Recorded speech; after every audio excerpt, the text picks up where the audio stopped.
Russ. Again? I've got a bunch today. Oh wow, all right. What do you got? Okay, so this question is how to deal with inadequacy and jealousy for learning in an instinctual setting. So this person is a HEMA beginner. Okay. And Let's face the camera. hello, camera. I had no idea you were here.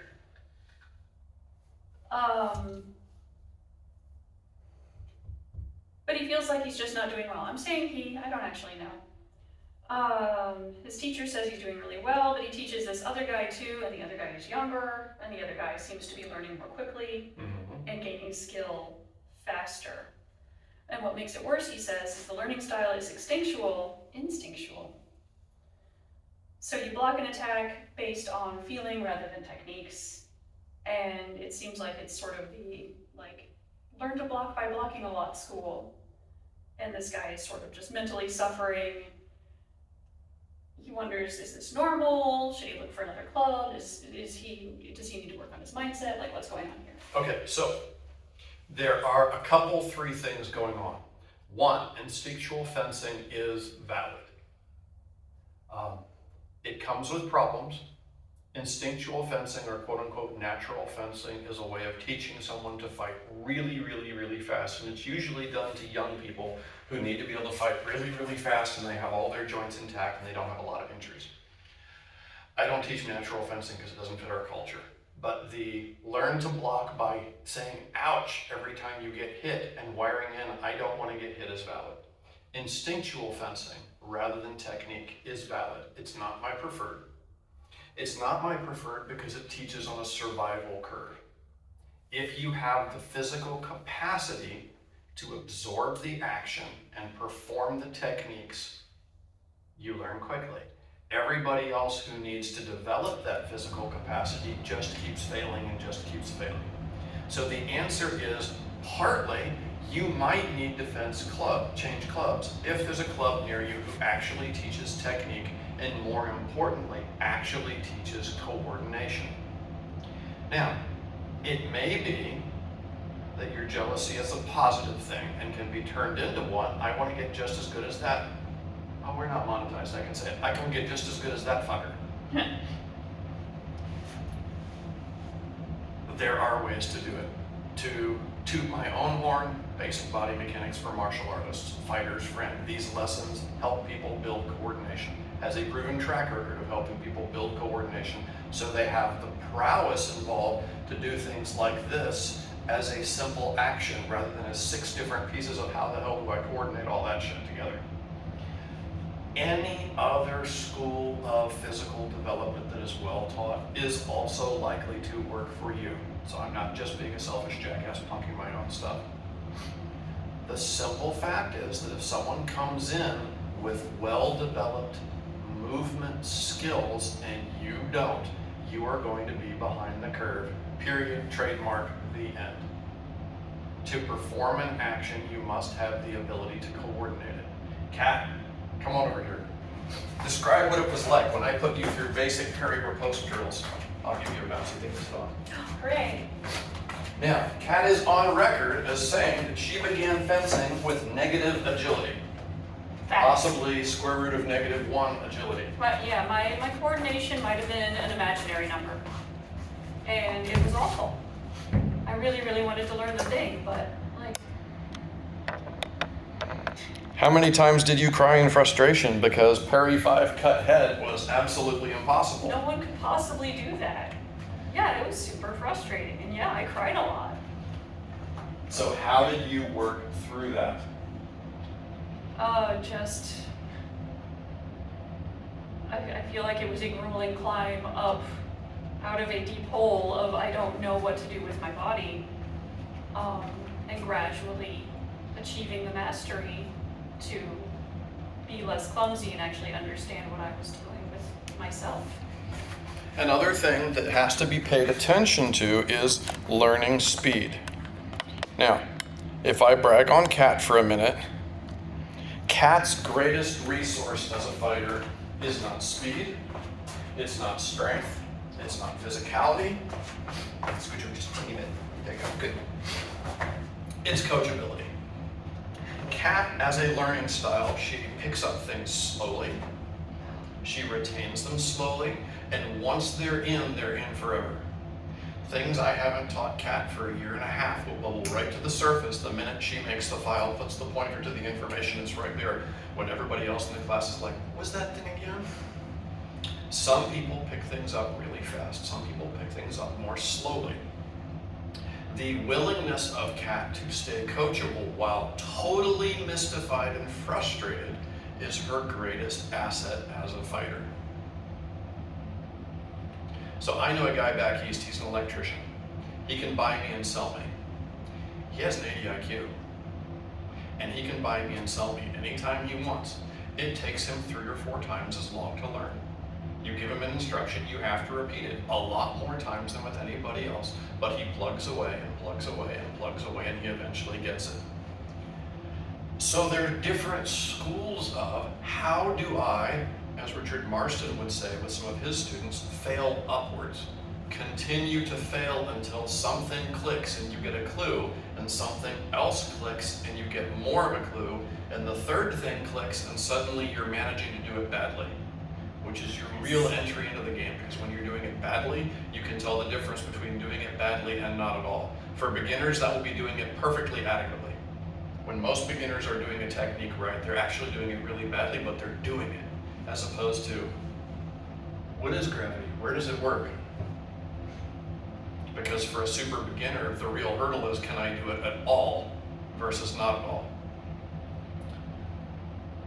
The tough love answer is, get over yourself, you're a beginner, give yourself permission to be a damn beginner.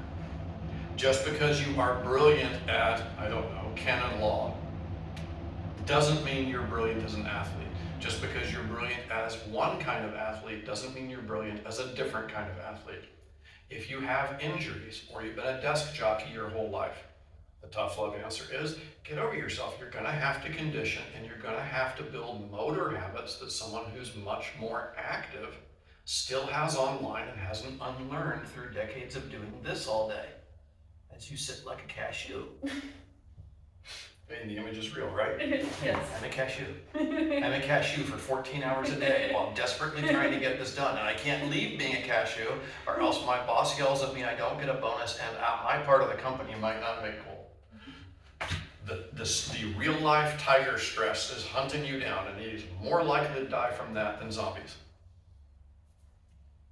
Yeah. So the more gentle love of that is the same concept, but give yourself permission to flail around learning what the physical attributes are that will let you do a thing.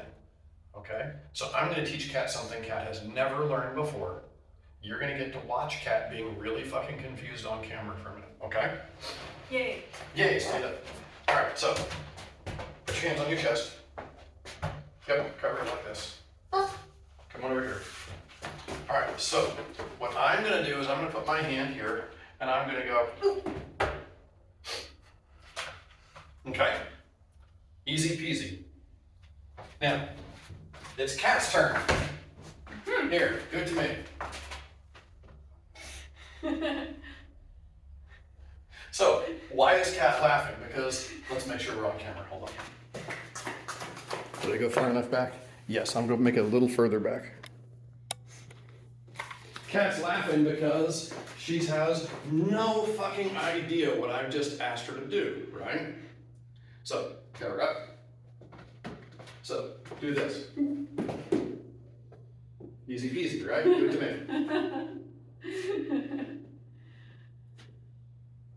Okay, now, if this is the way your coach teaches, you may have a shit coach.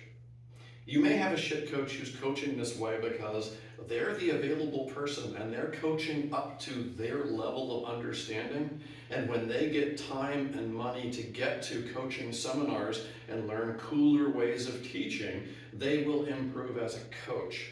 Teaching is a skill. It's better to have bad coaching than no coaching. Now, this time I want you to be a cashew. And then I want you to uncashew. And be a cashew. And uncashew. I want you to feel the bottoms of your feet. Cashew, sink into the ground. And uncashew, pop up. Cashew. Uncashew. Okay, put a hand on my chest. Now, be a cashew. Now, when you uncashew, I want you to uncashew right through me, just from the bottoms of your feet. Go. There, you did the thing. What did I teach? The very beginnings of a no-inch punch or a balance disruption or stealing someone's kazushi with force as a push, compressive force. I just taught her to do the beginnings of what, if we actually trained, is definitely not fetching, but would kind of move you in that direction, right? If all I do is, well, push and make it happen, that's really shitty coaching. You may need to, block and hit. What do I have to do to block and hit? Well, maybe I have to turn my shoulder. Watch the person who's doing it well and turn that jealousy into something positive. In this case, to do that push, Kat had to learn, changing the shape of my torso can give me kinetic power to dump into an opponent. And I promise you that if I told it to Kat in those words, even though Kat is smarter than me, her brain would fit. You went through college and never had to study. Like that. I was in the calculus professor's office 5 minutes after class, literally every class. Anyway, if I put it together as those words, I guarantee you they would not land. But Kat just learned the technique instantly by going through the physical motions. Watch the guy you're jealous of. He turns his body a specific way when he goes to block. I'll try that. My coach, when going to make a hit, that body weight's actually landing. I can hear that body weight landing. So maybe instead of trying to do this, I should let my body weight land when I'm trying to do that technique. When you make those observations, you will move into a more constructive headspace. Okay? Envy is a destructive emotion. It's they have it and I want it and I want them to lose it. Jealousy is positive. I fucking hate that guy. I want to be like them. That's me with Siddhartha. I can't tell you how often I've watched his fights going, I wish I had that level of coaching, and I wish I had that level of technicality at speed. And my students will vouch that sometimes I'll put his text in their Discord chat and they'll be like, why do you hate us? That kind of jealousy is positive. I'm jealous of the guy and I mock hate him because I admire the crap out of him and I want to be him. If you're angry and frustrated, which is the real emotion that seems to be underlying the question, that's not anybody else's fault. That's how can you make that constructive? And we blathered on that, I think, long enough. That's good. Yeah, awesome. It's good? It's good. Okay, go do the thing, constructively. Yay! Why am I turning this off? You asked me. We've got more videos and content coming, so if you liked what you saw and it was useful for you, please stab the like button, /subscribe, and punch the little bell icon so that you're notified immediately when new content comes available. Thanks, and go do the thing.